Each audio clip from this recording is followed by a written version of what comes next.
love you? Do we hate you? Why should you care? 'Cause we're the best damn review team out there. It's time to rate that album. Hi, and welcome to Rate That Album, the back and forth podcast album review for music that we do every week, usually. This is myself, Paul Muad'Dib, giving an absolutely terrible intro with my good buddy, Joe Fremming. Joe, how are you today? Well, Paul, it's complicated living in a bell jar. It is complicated living in a bell jar. You and fucking Sylvia Plath, my friend, we are doing the Bangles, everything. This is a band that, honestly, Joe, I wanted to get to years ago when we were doing this podcast, and we're just getting to them now. And I feel like that's somewhat of a shame. You mentioned a little bit last week that you are a fan. You actually love the Bangles. I love the Bangles, unapologetically. Talk to me about like your introduction and everything about the Bangles and what you know. Well, I think our generation, we all got introduced to them by the Walk Like an Egyptian video and song. And then, I didn't really think of them until I was in my 20s and working at record stores, and I popped in their greatest hits. I was like, Jesus, it's one banger after the next. So I just fell right into it. And plus I had seen their Behind the Music on VH1, because every band got one of those in the late 90s, early 2000s. And so I know a little bit, but I haven't seen that in 20 odd years, so I don't remember a whole lot. But yeah, I just love them. I love the Bangles, the Go-Go's, the Runaways. We all know by now that I really love women pop singers, and so yeah, this was right up my alley. Awesome. So for me, I grew up with two older sisters. So actually, I knew of the Bangles from their Manic Monday video, because my sisters were really, really into, both my sisters were really into the Bangles. And so everything, the Manic Monday, Walk Like an Egyptian, their greatest hits, it really is just banger after banger after banger. There is a lot, though, that is super interesting to me about the Bangles, that I think it's because they only did 3 proper albums in their heyday that they kind of were left behind. And I think if they had gotten maybe 1 or 2 more albums out of them, because they were together from 1981 to 1989. But for the first 5 years, they were really more of a touring kind of band. And once in 1986, once Prince helped write Manic Monday, and I'll get to a little bit more, that kind of opened the door for them, because they had a song called Going Down the Liverpool, which was written originally by Kimberly Rue of Katrina and the Raves, and she gave it to them. And Leonard Nimoy was in the video because Hoff's family was friends with the Nimoy family. So as a favor to Susanna Hoffs, Leonard Nimoy's in this, so that gets them some cred. And then Prince in 1986, that was in 1984, but then they started touring for Cyndi Lauper, which got them more attention. And then Prince had written Manic Monday for the Apollonia 6, and that went to shit. That's a whole nother story we'll get to another time. And gave them Manic Monday, and it went on to become the number 2 hit. It was outsold at the time. It was only outsold by Prince's Kiss. So really, in 1986, the 2 top songs in the US, UK, and Germany were Prince songs. Really interesting. That guy was just a beast. Yeah, up until he died, he was such a prolific musician, songwriter. Like the vault of his is massive. They'll be releasing albums of his that he never released for years, but you know, who knows the quality of that shit? Again, like you can record a lot. Like Brian Eno records a lot, Neil Young records a lot, but not all of it's the cream of the crop, if you will. But yeah, Prince was a beast in the 80s and into the 90s. Yeah. 100%. Absolutely a beast. So the Bangles put out, like, again, their 3 major albums were just fantastic.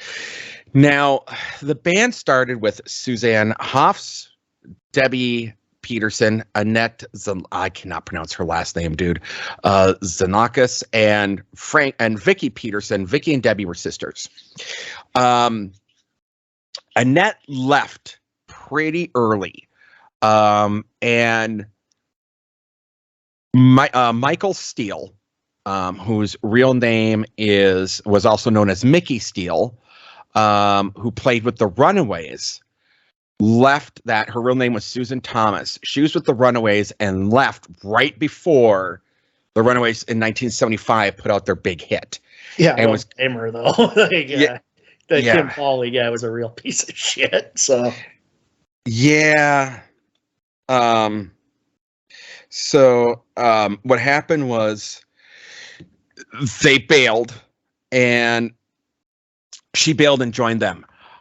I'm going to talk a lot about her going as we get through things. A lot of people don't know about the Bangles were that each one of them was a songwriter and a singer. And Susanna Hoff gets kind of the credit for being the lead singer of the group. And especially on this album with In Your Room, Eternal Flame, and some of the other music videos, they really centered around Hoffs. And this caused a shit ton of friction. And they fucking broke up. Hoffs did a solo thing. Vicky Peterson went off to join the Continental Drifters and became a fill-in for the Go-Go's. And really, they didn't do anything till they came back in 1998 when Hoff's husband, Jay Roach, the film director, was like, hey, would you guys get together and do a song for Austin Powers? And that's how their comeback started. And then Elvis Costello wrote them a song for their 2001 release, Doll Revolution. They've been kind of touring. Michael Steele left and was replaced again by the member who left, which was Annette. So it's really been like the same 5 people, unlike people kind of traveling, coming out in some of the other bands we had. There's a lot of things there. Their last album was Sweetheart of the Sun, put out in 2011.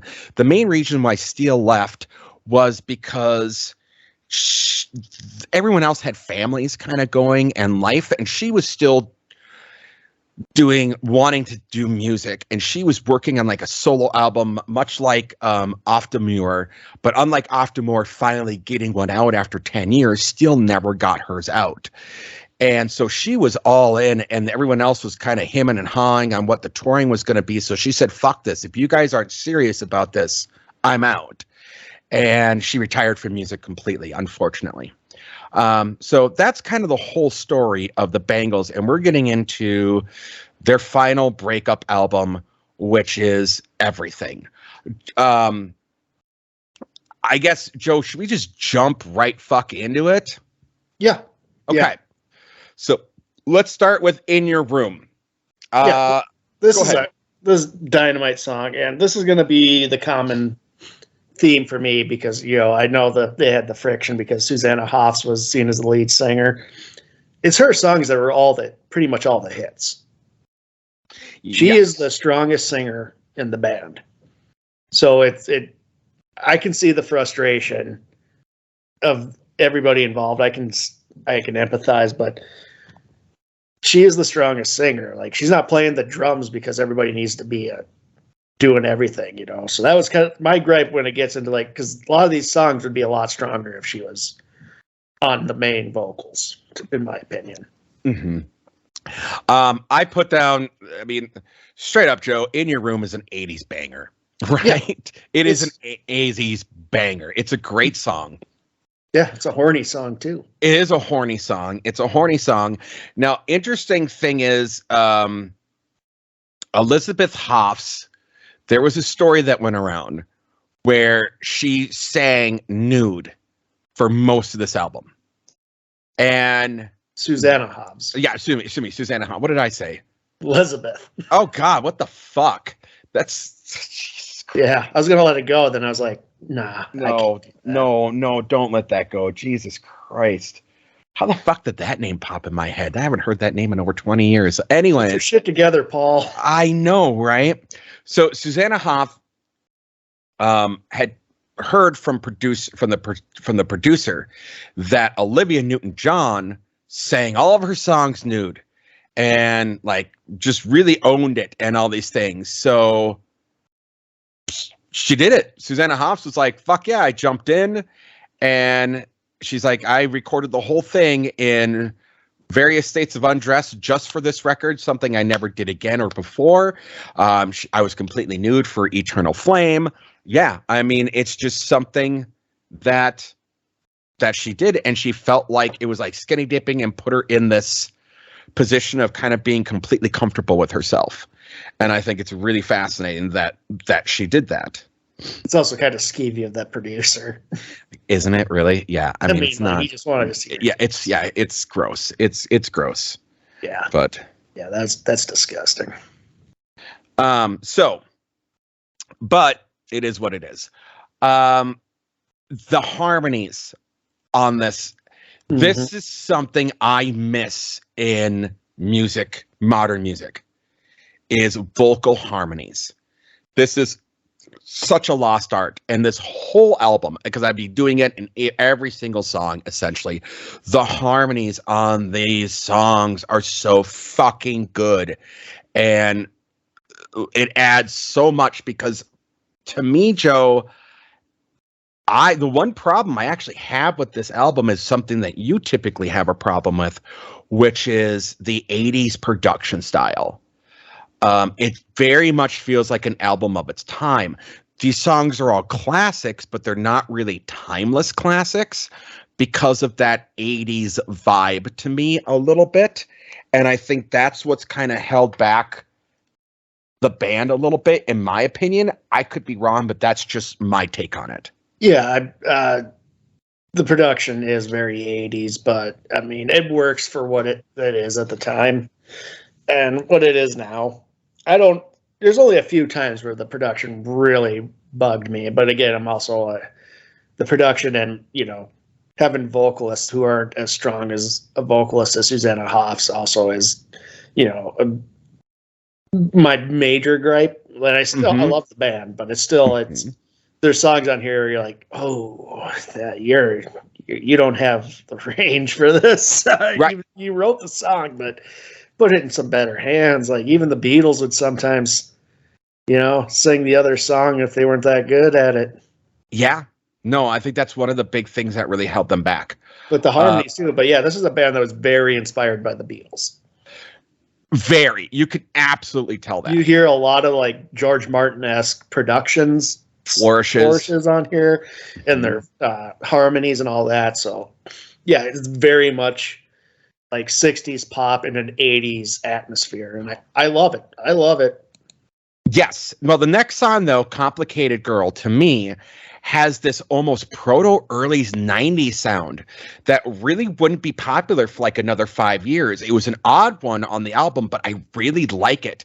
And this is something that I feel you're gonna. This is a Michael Steele song, and this is something where I feel like, again, we live in the darkest timeline because we never got a Michael Steele solo album. I would have loved it, because what I personally think is Steele should have been a big writer, should have been a co-writer with Hoffs, and Hoffs should have done most of the singing, and everyone else should have done the harmonies. Yep. But I mean, this reminded me of almost of that 90s, the guitar kind of playing on it and things like that. God damn it. Not oh fuck, what was that band? It was a pop 80, like right at the fall of grunge. It kind of became like this weird rock thing where they had like bands like Delamitri and a couple other bands are kind of coming out. It felt almost like that to me. That's what I thought. Yeah, and then like I like the lyrics on this song a lot too. The production, but I think Michael Steele was probably one of the stronger songwriters in this band. So yeah, I would have preferred, but we can't. It's just what it was, But I really like this song, and I like the lyrics, and I think it worked incredibly well. Yes, I would agree with that. Again, I think it would have been stronger with Hoff singing it, but that's again the name of the game. We've addressed that. Yeah. Bell Jar. This is actually probably my favorite song on the album. And this was written by the Peterson sisters. Yep. Really good. Like when you hear it and you're like, whatever, but then you really analyze the lyrics of it and the song itself, it's so good. Yeah, and especially if you're familiar with Sylvia Plath's The Bell Jar. Exactly. That's what I've never read it, but like I know what it's about, and I've read her poetry before, so it's like it gives the Bangles kind of like this is kind of dark for a Bangles song, like it's kind of dark. The Bell Jar is not a upbeat novel. No, not at all. And again, she wrote it. What was it, under Victoria Lucas or something like that? It was under a pen name. Yeah, and she died like I think a month after it was actually published. It wasn't long. It wasn't long. She died by suicide. Yes. Yep. Yeah. It was within the year. I know that. Yeah, it was very shortly after. Okay. Yeah, it might have been a month then. And like it was all about her depression and her bipolar and like all this shit. So then you're writing this song and you have these lyrics like she dresses in black because sorrow is a magnet. Everything comes to her like it was meant to be, but she's frustrated, leaving things as they are, what she created, living in a bell jar.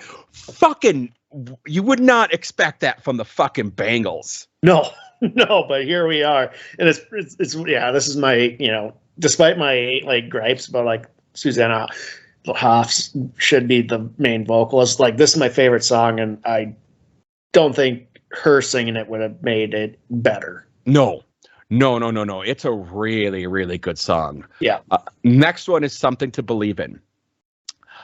I did not like this song at first. And then it's so unusual because it has verses, but the chorus is just this piano guitar hook over a harmony. This is my favorite song on the album. Yeah, it got better. It starts off pretty weak. Yeah.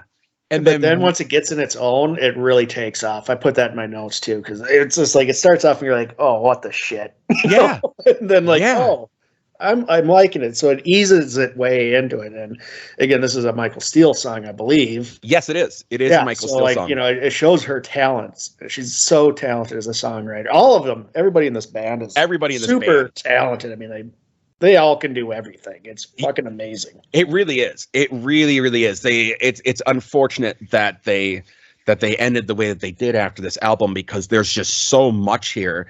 And I really feel like maybe one or two more albums under their belt really would have propelled them both, not only solo work wise, but as a band completely. I think that, but that's, people forget what it was like back then, how the fame was so different, and it wasn't like it is now, where you can easily, you look at bands like, take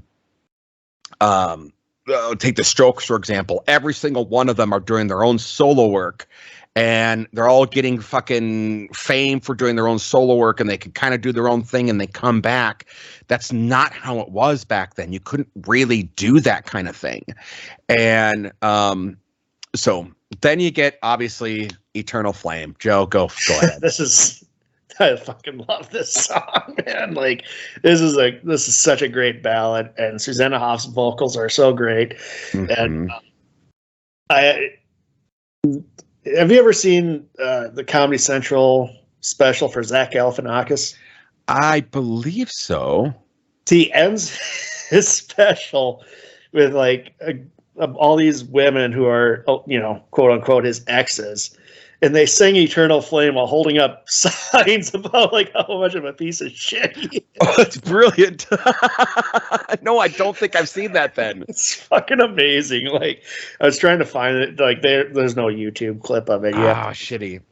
watch the whole special on Comedy Central if you have cable, and I don't. So I just let it go there. But it's fucking great. I love this song. This is such a powerful song. It's not as hampered by the 80s arrangements as some of the other songs, too, which kind of makes this a little more in the vein of more timelessy kind of. Mm-hmm. Kind of, yeah. And, like you said, if they would have stuck around and did a couple more albums into the 90s, I would love to see what they would have done in the hands of a different producer who's not into that 80s shit, maybe like a Butch Vig or like Rick Rubin, maybe. Oh man, could you imagine them producing with Rick Rubin? What's interesting about the song is, so this was written by Hoff and Steinberg and a couple other, like they had some other people come in and help write songs, and this song's actually about the flame at Graceland. They went to go see it, and at the time it was actually out, and they have this eternal flame then, Paul. Yeah, not much of an eternal flame, right? But they came back, and that's what inspired this song to be written the way it is. So I would say I think that's kind of interesting that the best song on the album is an Elvis inspired one. You think when they went to Graceland, they had that Spinal Tap moment where they started singing Hound Dog, but they're all singing in a different key? I kind of think I think they would be in the same key, but yes, I think they probably did have a Hound Dog moment. Next one is "Be With You." To me, this is weird. It just sounds like a generic Bananarama song to me. Yeah, I said it sounds like Two of Hearts. Yeah, very much of Two of Hearts. It reminded me of that song.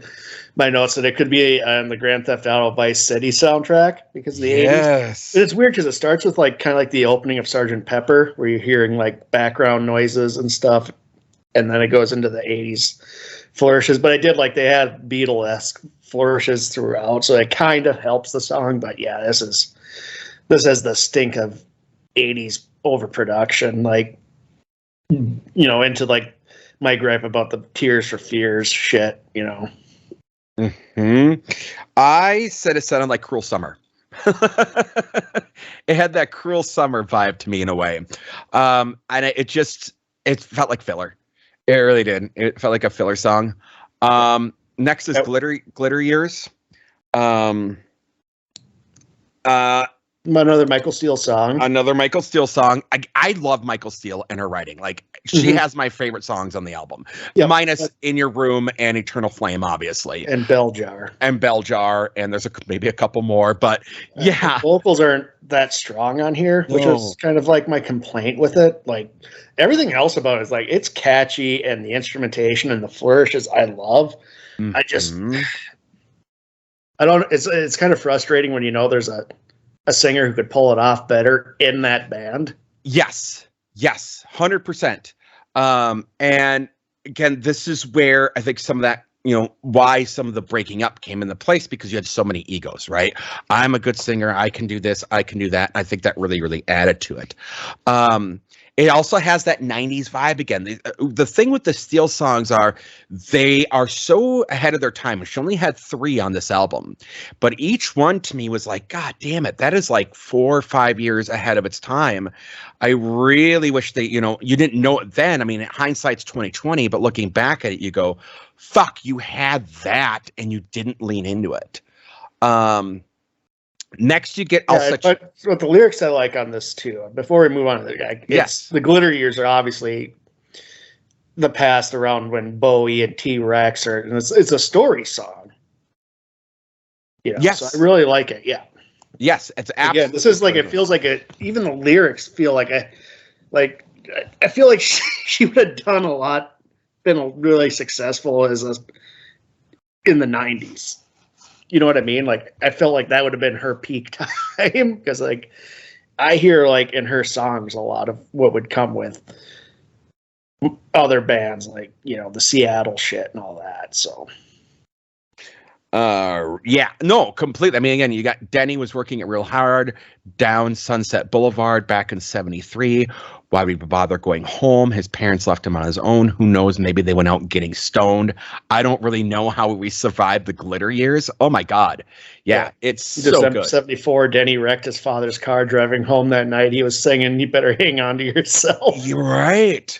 Right. So good. Yeah. So good. So next is "I'll Set You Free." Another Hoff. I love it. Again, It's like Susanna Hoffs only has 4 songs on here, and 3 of them I love, and one of them I'm not a huge fan of. So, yeah, also, I mean, again, for me, the vocals are so good because it's it. But again, the problem with this one was it does have that 80s vibe to me that, again, really kind of dates it. But the vocals and everything, like, it's this weird juxtaposition. If it was any other band, I think I'd be complaining more about that than I am. Mm-hmm. Yeah, but I mean, they're of the time, so it's like it's hard to make. They shouldn't have sounded so 80s. That's what was popular at the time. Mm-hmm. A sound that they helped popularize, by the way. So, yes, yeah, absolutely.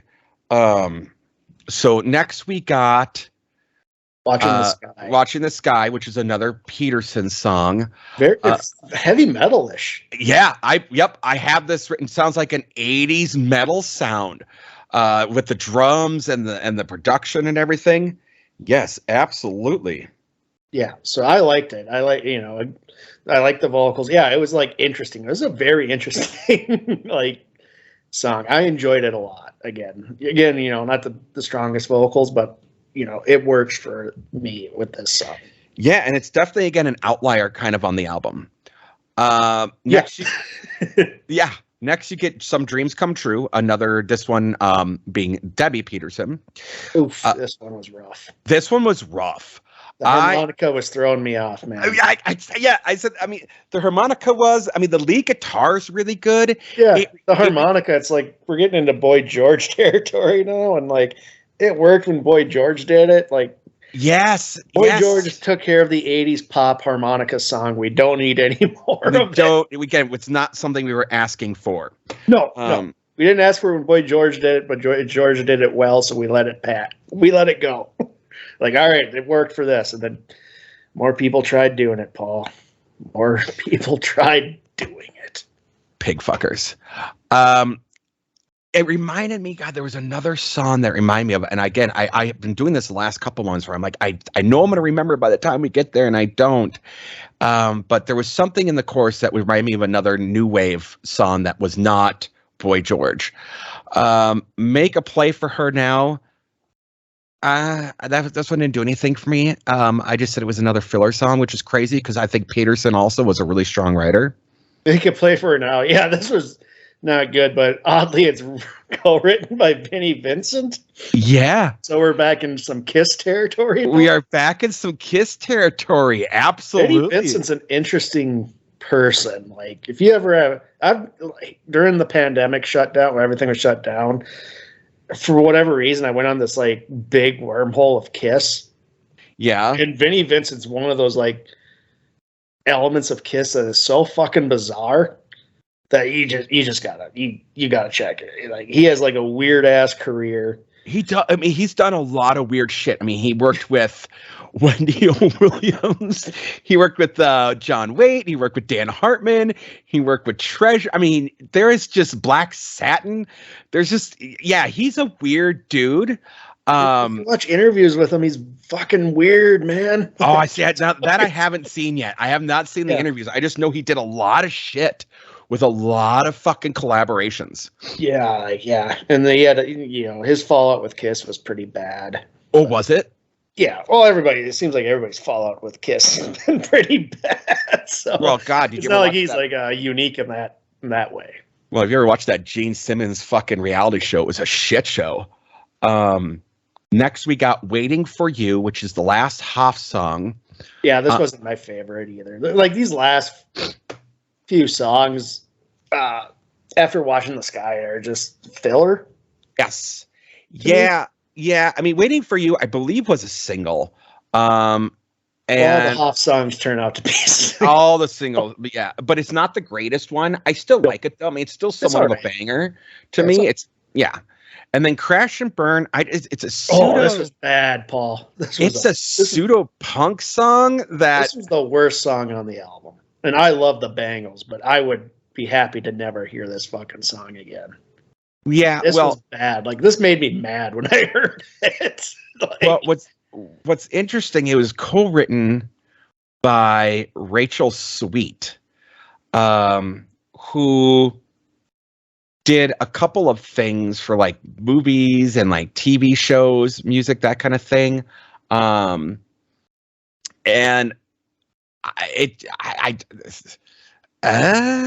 yeah, it's. I mean, for honestly though, you know me, I'm a punk fan. I am too, this is not good. It's not good, but for an ending to an album, it's only 2 minutes 30 seconds. It doesn't. And it's jarring for an ending. Like, it comes out of nowhere. It and does. The vocals come in, and you're like, "Holy shit!" Yeah, the vocals don't work with the sound. I get what if this was done by maybe a different punk band, mm-hmm. I'd be more forgiving. But this is the ending of a pop album. And holy fuck, it's not good. It's not good. The execution is bad. It's the bad way to end the album. Holy shit, Paul. Yeah, it's a sour note to an otherwise really good album. Let's talk about the aftermath for the album. Honestly, it was their number one selling, got average reviews, but it peaked everywhere. It's platinum in Australia, Canada, the United States, the United Kingdom. It went gold in New Zealand, Spain, and Switzerland.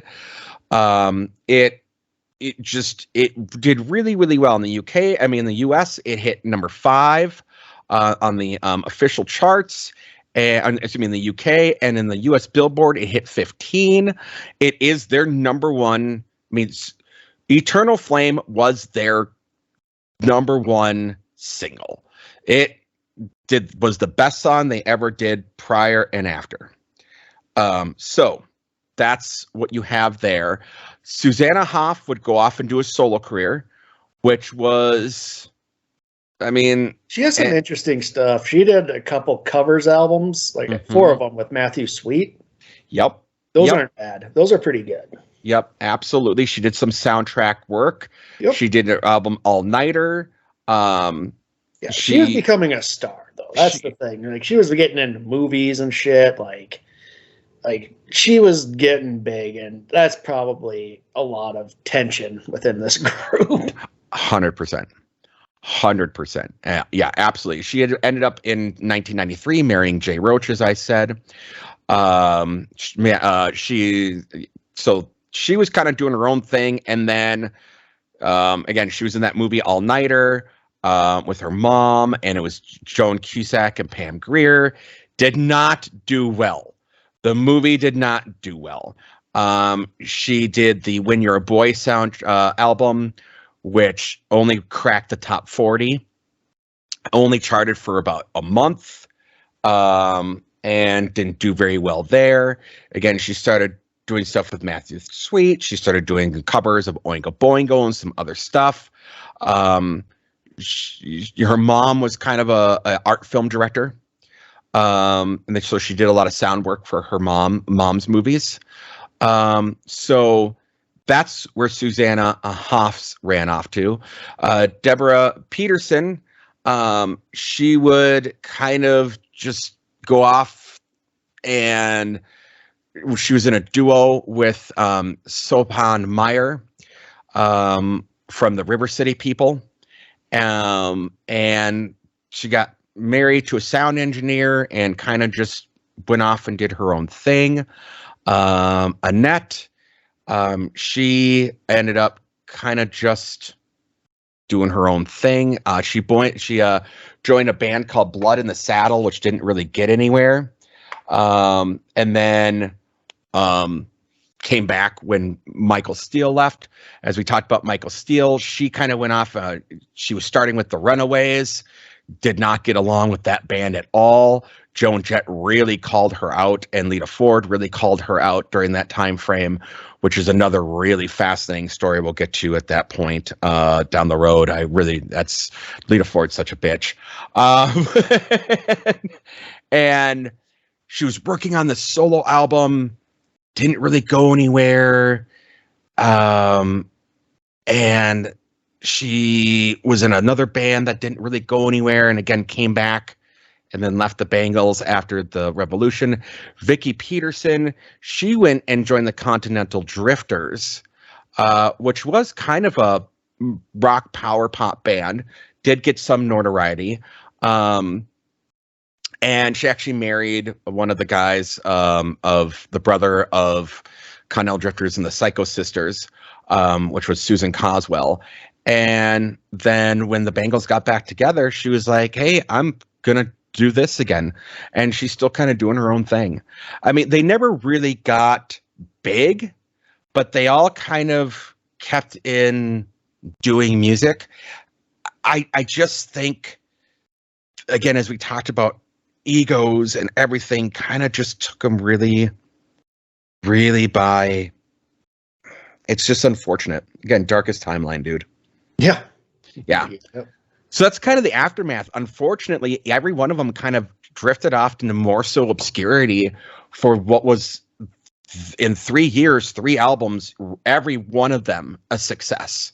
And it goes to show just how difficult fame was back then compared to now. Because if it happened now, guaranteed they'd be all over TikTok. They'd have all sorts of different careers in the industry. It'd be a very different scene. Yeah. They did all right. I mean, Michael Steele was able to retire as a musician and live her life. So, it's not like they went to the poorhouse. They got by. They ended up as working musicians. Yes.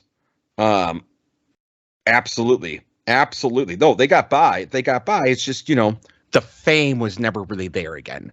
And it goes to show that's okay. They all turned out okay. Yeah, not everything has to be be a horror show with bands. No, and for the way women were treated back then, a lot of the horror stories, again, convincing Hoffs to perform naked in studio. The fact that they came out pretty unscathed is a testament to their fortitude as people, as musicians, as women. Mm-hmm. Yeah. So there's the Bangles. So that's everything you probably ever wanted to know and didn't want to know about the Bangles. Joe, would you recommend this album? Absolutely. I love the Bangles. It's a silly question.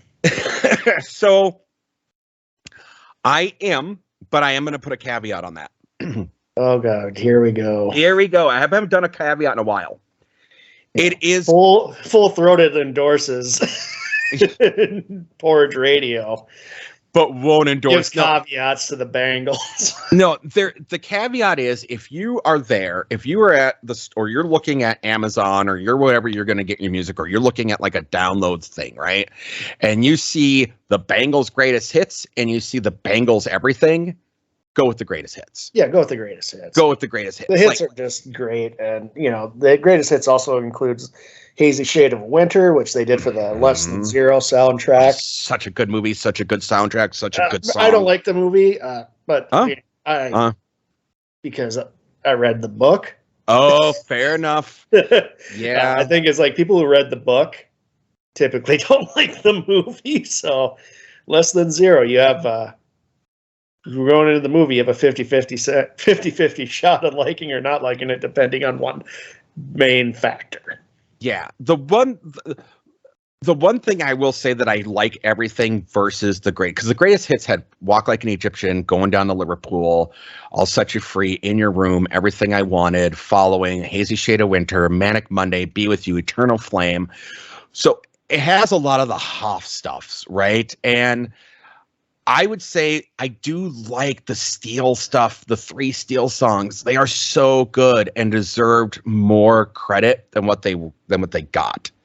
So that's my thing. But the thing with the Steel songs, with the exception of "Complicated Girl," the execution left a lot to be desired. It Unfortunately, for you, for whatever reason, it felt like they just didn't put as. It felt like a George Harrison situation where like the others didn't really put any effort into their songs for whatever reason.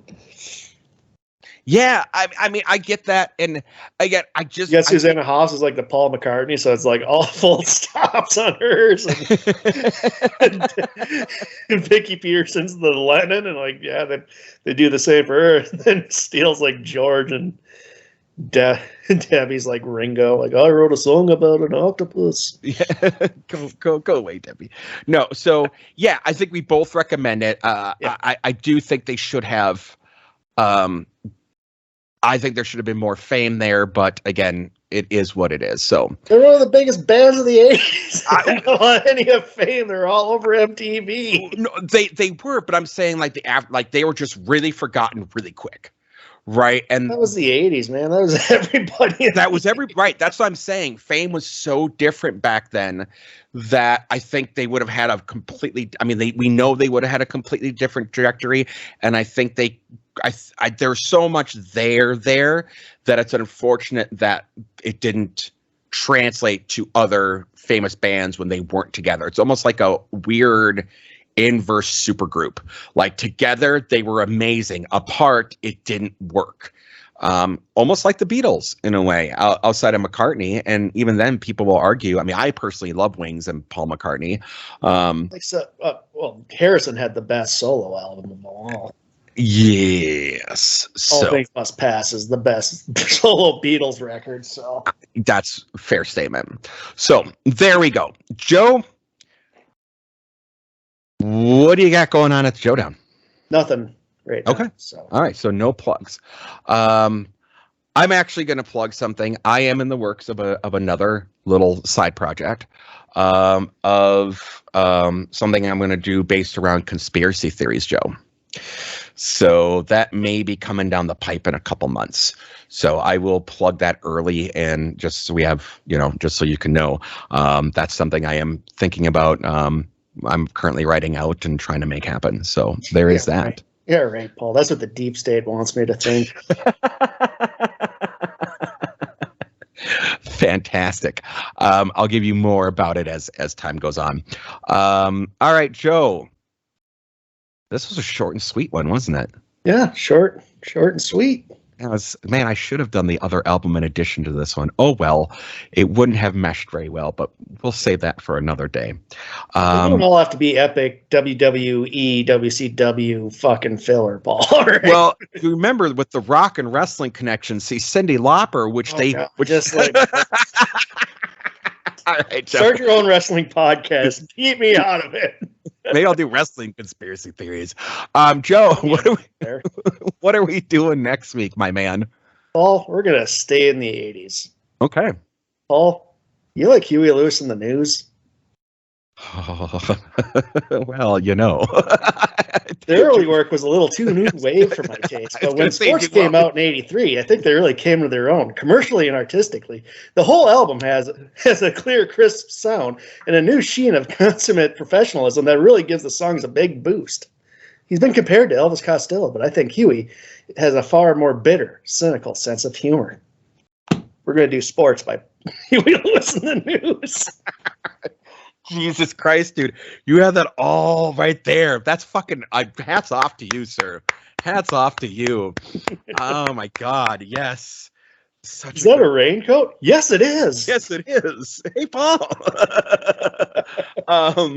It's such a good book. The book is better than the movie, honestly. They're both good. But yeah, I like them both for different reasons. For different reasons, right? Yeah, because the movie kind of takes a different way, and it's an interesting different way. Yeah. The book it gets way overwhelming with the violence. Oh, it's a tough read. The rat scene. Oh God. Mm-hmm. Yeah. Yeah, it's The fucking. murder scenes just progressively get more graphic and detailed, and it's hard to read. It's a hard read. I will give you that. It's a hard read. Yeah, so we're doing sports by Huey Lewis and the News, huh? Yep. Fair, sir. I am all in on this. So which one was sports? I want to look at that one. Oh God. It has a lot of the basics. Yeah, it does. Yeah, it It's does. basically a greatest hits album. It's essentially a greatest hits album. Yes, this But is. they have an interesting. Huey Lewis and the News do have an interesting background, and I believe some some members actually recorded with Elvis Costello before. So we'll get into it. Oh, this is gonna be awesome. Yeah, apps. No, I'm looking forward to this because this is gonna be fun. Yeah, and a lot of this was on, if I'm not mistaken, the Back to the Future soundtrack, wasn't it? Yeah, I'm not sure. I know The Power of Love. That's right. I'm thinking time. Power of Love. I'm thinking Power of Love. Yes. Yeah, I think those were exclusively for the soundtrack. Yes, those were exclusively. I was thinking for some reason, the Heart of Rock and Roll was on that, and it wasn't. Back to the Future trilogy, though, in my opinion, the greatest movie trilogy of all time. Oh, Back to the Future 2, I remember, dude, the fact that they were able to go back and spend the time making that all work and seem like it was planned, so well done. Yeah, so well done. As if they made it like when they did the original movie, like they had this in mind, and I don't think they did not. They did not. So the fact that they were able to go back and do those things were really fucking cool. Back to the Future 3, it kind of has an interesting production story to it, but it still works. But that's my favorite of the three, is part 3. I like the Old West shit. Mm-hmm. So it really kind of takes Marty, like the other past stuff, like at least there's something he can acclimate to and kind of understand. But in the Old West, it's just like when he pours in the dirty water, yeah, and he's eating the food and has like the bullet pellets in it and shit. Like, yeah, it's really, really good. It's just, it's interesting because it wasn't the direction they originally thought they were going to go. So like I said, there's some interesting production stories about Back to the Future 3, but again, it turned out really well. And I think honestly is a great way to have ended that trilogy. Oh, yeah. There plus is Buford Mad Dog Tannen. Oh yeah, there is a video game that is part 4. Back to Future. Yeah, because all the voice actors, they all came back. They all came back. Yep. Every one of them came back. I believe some of the writers came back, and I don't know if Bob Gale wrote it, but I think they had, because they have to, anything Back to the Future has to get the blessing from both Robert Zemeckis and Bob Gale. So correct. Yeah, I'm sorry. You're right. They got the blessings for it, and now Marty, because of the I shouldn't say Marty, Michael J. Fox, because of the Parkinson's, couldn't do Marty for the whole thing. So instead, he came back as Marty's great grandfather in the last game and did the voice work for it. But Christopher Lloyd, who's done a lot of video game work, actually, there's a game called Toonstruck, which is a really great game that features Christopher Lloyd. But anyways, he was in it the whole time, and it's actually a really great addition to the storyline. If you haven't played it, I would strongly recommend it, or at least do like a let's watch of it, just so you can see the story, because it is a really, really, really great story as well. Yeah. Better than the cartoon that came after part 3. Oh God, fuck that noise. All right. Hey, I had Christopher Lloyd do the intros all the time, so. Good point, but still, that's not enough. Oh, okay. Huey Lewis Sports. All right. Joe, do we got anything else, buddy? I don't think so, Paul. Do you want to take us out, Joe?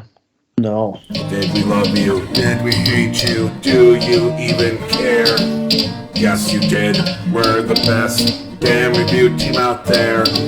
How did we rate your album?